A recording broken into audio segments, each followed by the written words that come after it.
कि एक बार जब भगवान ने मोहिनी रूप धारण किया तो महादेव देखना चाहते थे, क्योंकि जहर पीकर वो तो चले गए हिमालय पर। तब उनको जानकारी लगी कि भैया भगवान ने बड़ा सुंदर मोहिनी स्त्री का रूप बनाया था, मैं देखना चाहता। भगवान नारायण के पास आए, हे नारायण, मैं आपका वो जो स्वरूप आपने देवताओं को मोहित कर लिया, दैत्यों को मोहित कर लिया, ऐसा कौन सा रूप बनाया कि अमृत को छीन कर ले गए, भाई भाई में लड़ रहे लोग आपके रूप को देखकर आपको ही अमृत पकड़ा दिया। नारायण भगवान ने कहा, आप तो बाबा जी हो, बैरागी हो, का करोगे रूप देख करके? बोले नहीं नहीं, थोड़ा सा आपका ऐसा कोई अवतार है जो मैंने छोड़ा हो? इस अवतार में मैं वंचित रह गया, इस बार तो आपको दर्शन कराना होगा।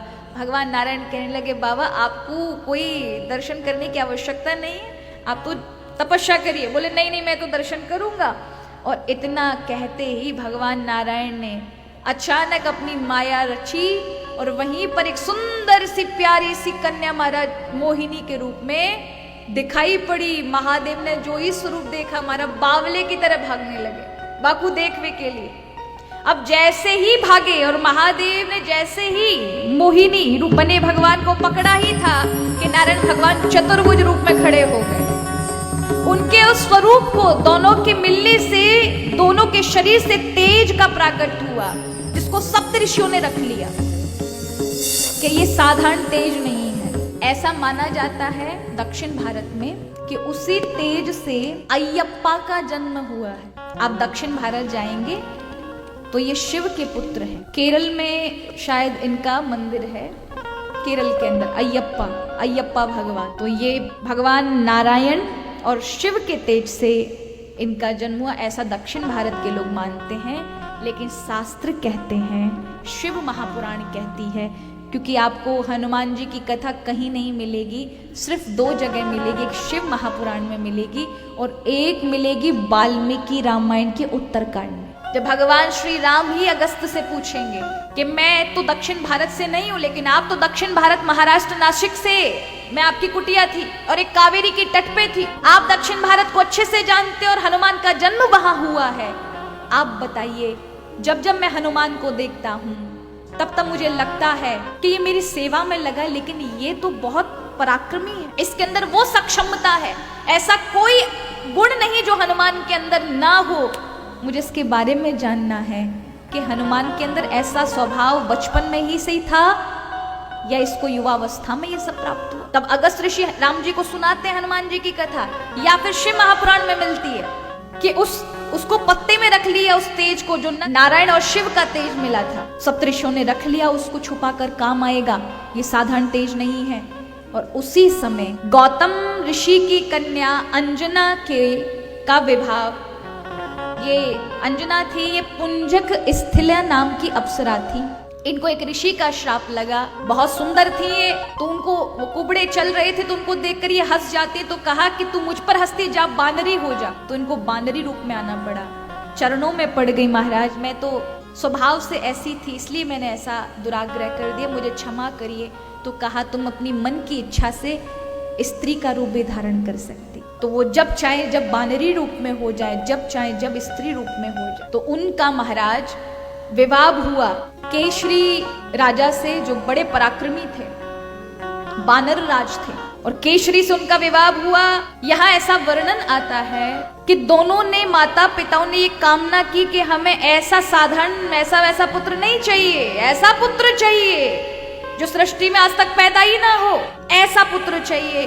दोनों को तपस्या करनी होगी, इसलिए दोनों ने कहा हम दोनों तपस्या करेंगे और ऐसा ही बालक लेकर आएंगे जो हमारा तो कल्याण करे, लेकिन समग्र जगत का कल्याण उससे हो, स्वयं भगवान का कल्याण उससे हो, ऐसा पुत्र चाहिए। और माता पिता को ऐसा ही सोचना चाहिए, महाराज ऐसी वैसी संतान नहीं पैदा करनी है तो ऐसी करनी है जो सबका कल्याण कर सके। तो यहाँ अंजना ने तपस्या की, बहुत वर्षों तक तपस्या करने के बाद भी कोई फल नहीं मिला। तो एक दिन ऋष्यमुख पर्वत पर मतंग ऋषि ने कहा, देवी बिटिया तू यहाँ तपस्या मत करे, अगर तुझे ऐसा पुत्र चाहिए तो तू तिरुबाला मल्लई में निकल जा, यानी दक्षिण भारत चले जा, और वहां जाकर तिरुपति बालाजी के समीप उस पर्वत पर जाकर के तप करो। यहाँ केसरी भी तप करने जाते हैं। एक ही हनुमान जी के कार्य का प्रयोजन नहीं है महाराज, बहुत लोगों ने तप किया। मतंग ऋषि ने तप किया हनुमान जी के लिए, भरद्वाज ऋषि ने तप किया। एक दिन श्री केसरी जी महाराज प्रयागराज में घूम रहे थे, एक पागल हाथी भरद्वाज ऋषि के पीछे पड़ जाता है। वे नहाने के लिए अभी कुंड से बाहर निकले ही थे, गंगा जी से बाहर निकले ही थे कि एक हाथी पागल हो गया महावत को मार करके, और वो सीधे भरद्वाज ऋषि के पीछे पड़ गया। अभी कुछ समझ पाते, उसे रोकने के लिए कोई मंत्र का प्रयोग कर पाते, उससे पहले देखा मैं मेरे प्राण बचाऊं, भागने लगे। वो हाथी और विशालता से भाग रहा था। उसी समय केसरी पीछे से देखते हैं, दौड़ते हैं, हाथी के पैर पकड़ते हैं और उछाल कर फेंक देते हैं। मर जाता है हाथी। भरद्वाज ऋषि के प्राण बचा लिए। भरद्वाज ऋषि ने कहा मेरे प्राण बचाए हैं, कुछ मांगो, मैं बहुत प्रसन्न हूँ। कहा मुझे ऐसा पुत्र चाहिए जो कभी संसार में ऐसा पुत्र किसी ने पैदा नहीं किया। मुझे ऐसा पुत्र चाहिए जो अमर हो, जिससे मेरा, समाज का और समग्र संसार का कल्याण छिपा हो।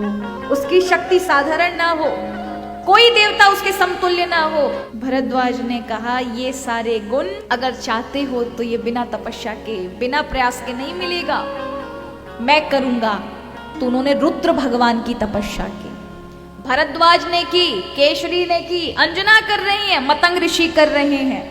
और यहाँ जैसे ही तप किया, अचानक अंजना को तप करते करते उन्हीं सप्तऋषियों से पवन देवता वो तेज लेकर आए अंजना के कान के माध्यम से, और वो तेज अंदर डाल दिया। नारायण और भगवान शिव का तेज जो सप्तऋषियों ने पत्ते पे लिया था, कान के माध्यम से डाला। इसलिए भगवान श्री हनुमान जी का एक विशेष गुण है, उन्हें राम कथा सुनना, राम गान सुनना, राम नाम सुनना बहुत प्रिय है। बहुत, वो सब कुछ दे सकते हैं आपको, केवल उनको राम नाम गा के सुनाओ, राम कथा गा के सुनाओ। राम कथा के लिए वो इस धराधाम पर रुक गए, प्रभु के साथ नहीं गए। तो जैसे ही उनके कान में ये डाला, अंजना ने तुरंत स्पर्श पहचान लिया। कहा कौन है? पवन देवता प्रकट हुए।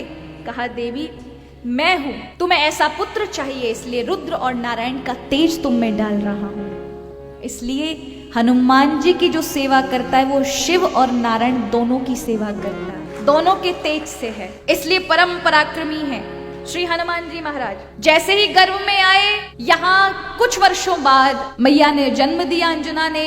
अब उनके अंदर इतना महाराज तेज, बल, पराक्रम, उस पराक्रम को देखकर माता पिता दोनों डरने लगे। ये बालक इतना उत्पाती है, अभी नन्हा सा है। एक दिन महाराज अपनी शक्तियां उन्हें खुद को भान नहीं थी नन्हे से। हनुमान जी सुबह सुबह उठते हैं और देखते हैं बहुत बड़ा कोई महाराज आसमान पर, आकाश पर कोई फल दिखाई पड़ रहा है, दौड़ते चले जाते हैं उड़ते हुए। अब जरा विचार करो, छोटे से थे हनुमान जी, गए वहां आकाश पर, और उस दिन सूर्य ग्रहण लगने वाला था, राहु आ रहा था निगलने के लिए सूर्य भगवान को। हनुमान जी को लगा कोई खाने के लिए अच्छा बतासा है हमारा लाल लाल, और खाने के लिए जैसे, अब जरा विचार करो, इस पृथ्वी से 100 गुना बड़ा है सूर्य। कितना बड़ा मुंह बनाया होगा हनुमान जी ने, उसे निगलने ही वाले थे, निगल लिया, अंधकार छा गया। राहु आकर के ग्रसने वाला था, राहु ग्रसता उससे पहले हनुमान जी ने ग्रस लिया पूरा अंधकार। राहु ने कहा ये कौन सा दूसरा राहु आ गया। अब वो काला काला देख करके हनुमान जी को लगा ये वाला फल अच्छा नहीं, वो वाला ज्यादा अच्छा है। बच्चे होते हैं ना, कोई खिलौने को पकड़ रहे हो और अचानक कोई दूसरा खिलौना देखे तो उसको छोड़ करके उस वाले पे भागते हैं। हनुमान जी ने देखा वो जो मुंह में लिया वो तो कम अच्छा लग रहा है, ये जो आगे दिख रहा है ना ये वाला ज्यादा अच्छा, उसकी ओर दौड़े। वो महाराज अंतर्ध्यानी हो गया और सीधे इंद्र के पास पहुंचा। महाराज लगता है न जाने कौन आ गया, मेरी जगह पर किसी अन्य ने सूर्य को ग्रस लिया। ये देखकर इंद्र देखता चारों ओर अंधकार छा गया। भगवान सूर्य के चले जाने के कारण, मुख में आ जाने के कारण पूरी पृथ्वी, पूरे ब्रह्मांड के अंदर अंधकार। ये देख करके इंद्र आता है और अपने वज्र का प्रभाव होता है ना, जब बालक कुछ मिट्टी खा ले तो मैया कहती है अरे निकाल निकाल निकाल, डंडा दिखाती है। उसी तरह देवताओं ने घेर कर हनुमान जी को अरे निकाल निकाल। जब नहीं निकाला तो थोड़ी पर एक वज्र का प्रहार दिया और हनुमान जी ने कब वज्र का प्रहार लगते ही सूर्य तो बाहर हो गया, लेकिन उनके मानो प्राण निकल गए। और वह जैसे ही आकाश से गिरते हुए आ रहे थे, पवन देवता ने देखा इस इंद्र ने मेरे पुत्र को मार डाला। उस बालक को लेकर के रोते हुए पवन देव वायु ने कहा, मेरे पुत्र के साथ तुमने ये नन्हा सा बालक है, अभी नादान है, उसे नहीं पता था, लेकिन तुमने ये अच्छा नहीं किया इंद्र। तुम्हें ये लगता है कि तुम पूरे ब्रह्मांड को, इस सृष्टि को संभालते हो, तो संभालो, मैं अपना तेज इस संसार से वापस लेता हूं। उन्होंने वायु को रोक दिया। अब आप जानते हो, व्यक्ति अन्न के बिना भी 9 दिन जी सकता है, पानी के बिना भी 9-10 दिन काट सकता है, लेकिन वायु के बिना 1 मिनट नहीं कटे हो। अन्न के लिए आप खेती बाड़ी इत्यादि में जा सकते हो कि वहां मेहनत कर लोगे, वहां से पानी के लिए 4 हैंडपंप चलाओगे तो निकल आएगा, कुएं से खींच लोगे, लेकिन श्वास के लिए भगवान ने आपको यहीं कहीं जाने की जरूरत नहीं, यहीं बैठे बैठे मिलेगी, क्योंकि इसकी इतनी महत्वता है। उसके लिए कहीं भागने की आवश्यकता नहीं है, वहीं की वहीं मिलेगी, क्योंकि प्राण शक्ति है, इसके बिना आप जी नहीं पाओगे। अन्य कार्य के लिए आपको मेहनत करनी पड़ सकती है, लेकिन इस कार्य के लिए आपको बैठे बैठे जिस जगह पर हो वहीं मिलेगा। श्वास की इतनी बड़ी कीमत है, इतनी महत्वपूर्ण है। वायुदेव ने ये श्वास ही रोक दी, प्राण वायु रोकी, सभी देवता इत्यादि, ऋषि मुनि मनुष्य इत्यादि तड़पने लगे। इंद्र दौड़ के ब्रह्मा जी के पास गए, ब्रह्मा जी से कहा पूरी सृष्टि नष्ट हो जाएगी। वायु ने अपनी गति रोक ली।